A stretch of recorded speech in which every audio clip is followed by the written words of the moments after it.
Pengadilan Negeri Palembang hingga bulan Mei tahun 2020, Majelis Hakim sudah melakukan 7 vonis mati kepada terdakwa narkoba. Menanggapi vonis mati yang dilakukan, Kasipenkum Kejati Sumsel menjelaskan, menurutnya vonis mati yang diberikan kepada terdakwa kejahatan narkoba sudah sangat tepat dan sesuai undang-undang dan proses hukum yang berlaku. Karena barang bukti narkoba melebihi 5 gram dan diharapkan vonis mati ini dapat memberikan efek jera bagi pelaku narkoba.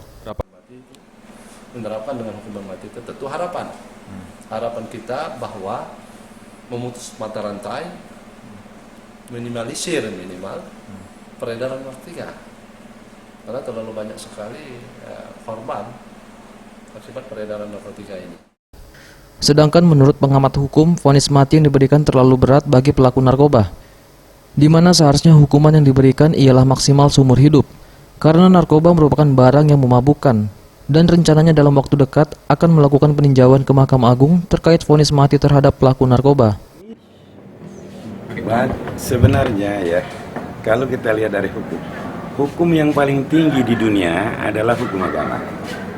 Nah, khusus hukuman mati kasus narkoba ini tidak tepat. Karena kalau di dalam Al-Quran, berdasarkan keyakinan kita, di dalam Al-Quran itu yang bisa dihukum mati hanya pelaku pembunuhan. Orang yang menghilangkan nyawa orang bisa dihukum mati. Tapi kalau kasus narkoba ini jenisnya tergolong kasus hamar. Hamar itu barang-barang yang memabukkan. Tidak ada dalam Al-Quran. Tidak boleh itu dibunuh, dihukum mati. Nah itu. Willy AF, Sriwijaya TV.